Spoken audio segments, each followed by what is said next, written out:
briefly go over my next point. It's about learning how to increasingly communicate effectively. And remember that communication is an art. And from my standpoint, there's lots of different things that we could say.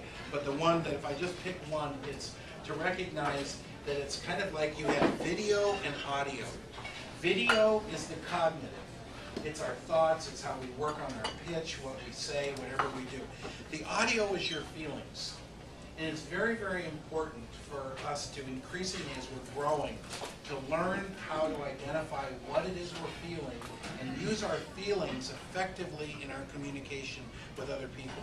To the extent that you include your feelings in your communication, you will create significant interpersonal credibility.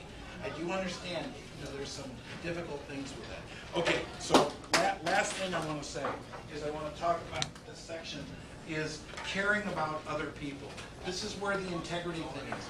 The integrity part of marketing, sales, networking, all those things involves, the big thing is knowing yourself, being yourself, and effectively connecting with the other person.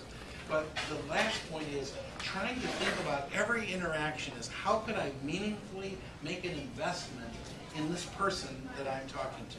How could I meaningfully care about them in a way that would make a significant difference? And so here's the thing. What you want to be is ultimately you want to give to get. You want to be a net giver. And most of us, to the extent that you understand networking, you understand the concept that if you could try in that moment to just think about how could I serve you right now? How could I put my need, we all need business, we all need whatever it is that we're going for. But in this moment, what would be a way that I could support you? Maybe it would just be looking at your website and commenting on it. Maybe it would be connecting you with another person, giving a referral, maybe even getting business from you. But whatever it is, when you think about it, and if you would think every transaction, how could I serve this other person? The amazing thing that will happen is that I believe that it will come back to you. It will multiply and circle back around. And if we allow scarcity and our fear that we're not going to get enough and there won't be something for us, if we allow that to drive it, people can feel that when you interact. You know what I'm saying, don't you? You can feel when that person's need to do whatever it is that they need to do or say whatever it is that they need to say. When that overrides their ability to be with me, it really has a dramatic effect on killing their relationship. And so one of the things that's been very helpful is trying to know myself, be aware of what's going on, presence myself when I'm talking with you, and then really try to be interested in you and make it my focus in that moment to do that. And then then to think about how could I give back? How could I make an investment? Trusting that if we're all doing that, we're all going to be, abundantly blessed in the end. So thank you very much. It's been nice to be with you. Second point, be yourself. There's a big difference between talking about ourselves and being ourselves. You have to only to the extent that you know yourself, actually can you be yourself. That's it. Only to the extent that do we know ourselves, can we be ourselves. But we are our most productive and our most effective when we are operating in a sense where we are being true to ourselves. So, for instance, all of us grow up in families. I grew up in a family. The role I played in my family was kind of like a mediating role. Well, the obvious thing is it really kind of prepared me to be a therapist. I resolved, maintain the conflicts, some of you can relate, between my parents, and I became a master peacemaker. I always thought I could have been like a negotiator in some of the conflicts, that go on all around. But the interesting thing that happened for me, and then going into the ministry was the perfect thing, because unfortunately, in a lot of ministry and religion, it's a lot of acting, right? It's like politics or something where people aren't necessarily as interested in you being your completely authentic self. But what I grew to realize was that role really limited me, because what it precluded for me was being more direct, telling the truth, being confrontational, because those were not skills that my family system required for me. The role I played was just very narrow, but I didn't understand it. And so in being myself, though at times I thought I was being sincere, the truth was I was not being true to myself, because there were things that I felt that I wouldn't say. And as I began to grow as a person, I began to recognize that I need to look deeper inside myself and sometimes see past the roles that I might play to find out what it is that I really think is true. And I began to see in my life that I was most attracted to those people, one, who were most genuine or who were authentic and who told the truth. And even though at times it might be a little shocking from what if you ask someone, well, how did you like it? And you said, well, I didn't like it. And let me tell you why. At first, it was very offensive. It's like, oh, you don't say that. My mom always taught me, maybe you were the same, that if someone serves you something, how'd you like it? You always say it was wonderful or find something to praise about it. But then I realized that wasn't being genuine. So this idea of being yourself, when your life is dependent on networking and relationships and sales, though obviously there are things about being polite or whatever, you will be and we will be our most potent selves and most attracted to others when we are being ourselves. Being yourself ultimately involves knowing yourself, and being true to yourself is really the heart of integrity.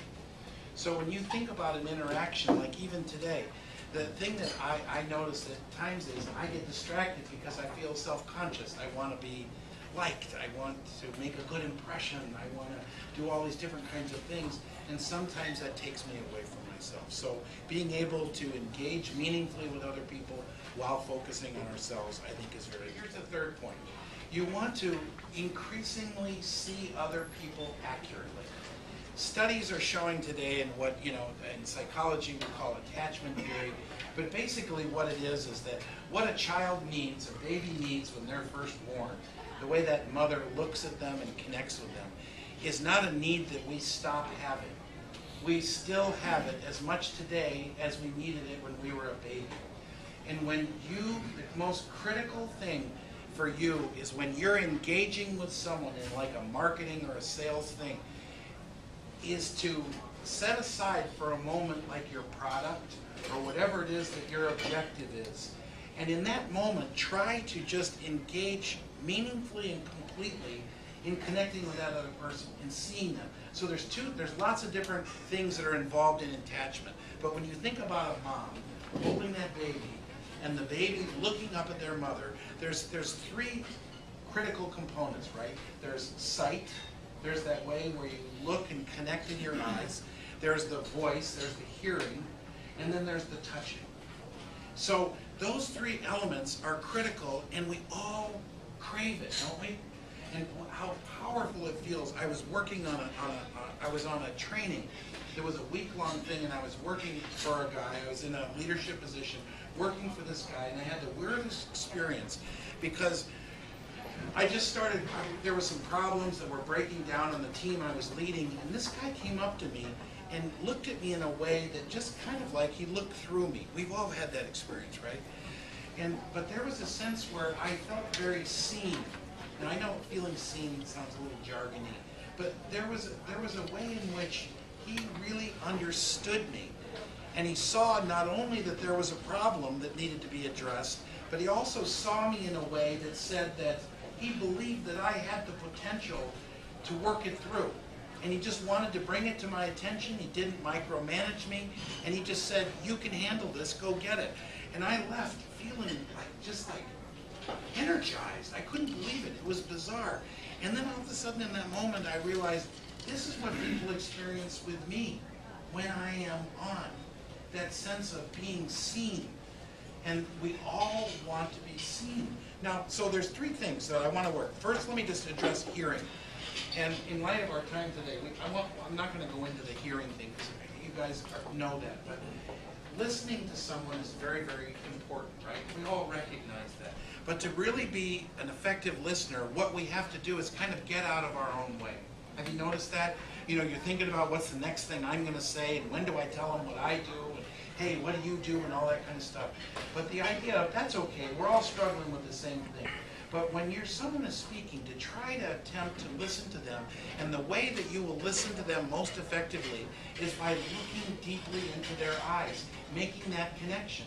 And I understand, it's uncomfortable. It's not like, it's a little weird if someone stares at you for a couple of minutes, you want to run and hide. I'm not talking about that. But we're talking about wanting to actually see that person and hear them. So listening is very, very important, because it's an important skill that demonstrates to this other person actually that you see them. And when you hear them and see them, you are meeting those core needs for attachment.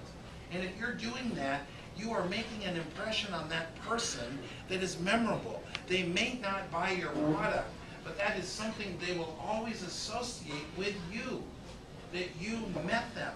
And so they might not do it today, but they will down the road, and it will make a difference. Because studies show people will do business with people they like and they trust.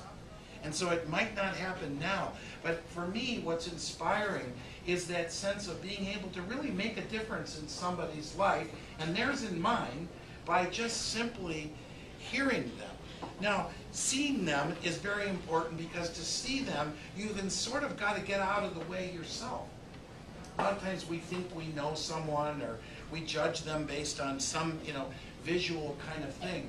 But the ability to be able to hear them and then reflect back to them that you're really seeing them is very, very potent and powerful. That in this group that there's a real emphasis on people wanting to genuinely get to know each other and care about each other. But the reality is that in a situation like this, when your life is, a big part of your life is sales and networking, it's a very challenging kind of lifestyle. Today, more and more in business, everyone has a sales mindset, but it requires a lot of courage. And courage to be able to be yourself, to approach people, to be able to consistently put yourself on the line when you want to make a relationship, but at the same time you're trying to accomplish an objective. And so one of the things that for me is very, very motivating is the idea of that I am my message, right? So we all represent something, we sell something, we're trying to build our businesses and take care of our families and do all those kinds of things. But it's important to remember for all of us that the real message that we have is us. And that those of you, and I think it's very significant that you're here and you're involved in something like this, because it says that you recognize the importance of relationships. And Kirsten was talking about, we're not the kind of group that does just the email blasts and kind of the impersonal. Not that there's necessarily anything wrong with that. But I think the key that I want to talk about today is the idea of working on ourselves and recognizing that we are the core of our message. My background involved having been in the ministry, and I was involved in non-denominational Christian ministry where I was a chaplain at different campuses. But the reality of it isn't about a denomination. It's about recognizing that lots of people have spiritual interest in their life. And so enhancing one's spiritual life is part of us being able to be as full and complete as we can when we connect with people. So this morning, what I thought we would just talk about is a couple thoughts that come to my mind as I think about being as full a person as I can be in the process of doing networking and doing sales and doing the work that whatever it is that we are. And that what's so critical is that we spend a lot of time developing our skills, right? We spend time developing our pitches, our products, all those different kinds of things. And sometimes what happens is we forget that to invest in ourselves. And so today, that's going to be a little bit of my emphasis as I ask you to think about it.